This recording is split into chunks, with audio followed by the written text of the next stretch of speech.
आपने कभी मॉनसून के जादू और हमारी संस्कृति से उसके गहरे कनेक्शन के बारे में सोचा है? आज आइए शिव, नाग और सावन, मॉनसून के महीने की कहानी जाने।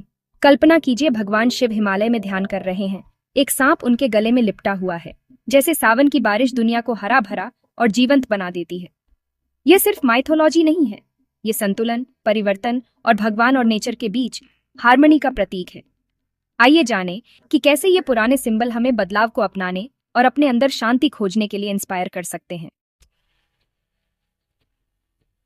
शिव, जिन्हें महादेव और नीलकंठ के नाम से जाना जाता है, होली ट्रिनिटी में डिस्ट्रॉयर हैं। पुराने को हटाकर नए के लिए रास्ता बनाते हैं। उनके गले में लिपटा सांप वासुकी है, जो नागों का राजा है और जिसने समुद्र मंथन के दौरान एक बहुत इंपॉर्टेंट रोल निभाया था। जब जहरीला पॉइजन यूनिवर्स को खतरा दे रहा था, तो शिव ने उसे पी लिया और पार्वती ने उसे उनके गले में रोक दिया, जिससे वह नीला हो गया, इसलिए नीलकांत। वासुकी, जिसे मंथन की रस्सी के रूप में इस्तेमाल किया गया था, को शिव ने सम्मानित किया, जिन्होंने उसे शीतलता और सम्मान का स्थान दिया। यह एक्ट शिव की करुणा और डर को प्रोटेक्शन में बदलने की उनकी शक्ति को दिखाता है। सांप डर और कॉस्मिक एनर्जी पर कंट्रोल का प्रतीक है, जो हमें सभी जीवों का सम्मान करने की याद दिलाता है, यहाँ तक कि उनसे भी जिनसे हम डरते हैं। शिव की कहानी हमें चुनौतियों को स्ट्रेंथ में बदलना और वल्नरेबल लोगों की रक्षा करना सिखाती है। सांप अक्सर डर पैदा करते हैं, लेकिन हमारी संस्कृति में वे ट्रांसफॉर्मेशन, प्रोटेक्शन और कॉस्मिक एनर्जी को रिप्रेजेंट करते हैं। जैसे एक सांप अपनी कैंचुली छोड़ता है, वैसे ही हम भी बढ़ने के लिए पास्ट को छोड़ सकते हैं। शिव का सांप डर और मृत्यु पर उनके कंट्रोल को दिखाता है, जो इनर पावर, कुंडलिनी के जागरण का प्रतीक है। नाग पंचमी जैसे फेस्टिवल सांपों का सम्मान करते हैं, डर से नहीं, बल्कि नेचर और स्पिरिचुअलिटी में उनकी भूमिका के लिए।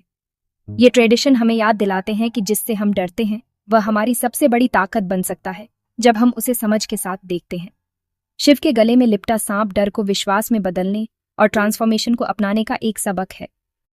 आइए डर से परे देखें और जीवन के सभी पहलुओं में डिवाइन को पहचानें। सावन, मॉनसून का महीना, शिव को डेडिकेटेड एक पवित्र समय है, जब बारिश धरती और आत्माओं को नया करती है। भक्त शिव को जल चढ़ाते हैं, उस कहानी को याद करते हुए जहां उन्होंने दुनिया को बचाने के लिए जहर पिया था और पानी ने उनके दर्द को शांत किया था। कांवरिया कहलाने वाले तीर्थयात्री अनुष्ठानों के लिए पवित्र जल लाने के लिए यात्रा करते हैं, जो कृतज्ञता और भक्ति का प्रतीक है। सावन जीवंत त्योहारों का भी समय है। महिलाएं तीज मनाती हैं, अपने परिवारों के लिए प्रे करती हैं और पार्वती की शिव के प्रति भक्ति का सम्मान करती हैं। सावन के दौरान फास्टिंग और सिंपल लिविंग नेचर के साथ हार्मनी को दर्शाते हैं और वेल बीइंग को बढ़ावा देते हैं। ये रिचुअल विश्वास को प्रैक्टिकल विजडम के साथ मिलाते हैं, हमें धीमा होने और अपने आप से फिर से जुड़ने के लिए इनकरेज करते हैं। सावन रिन्यूअल, डिवोशन और डिवाइन और नेचुरल वर्ल्ड के मिलन का सेलिब्रेशन है।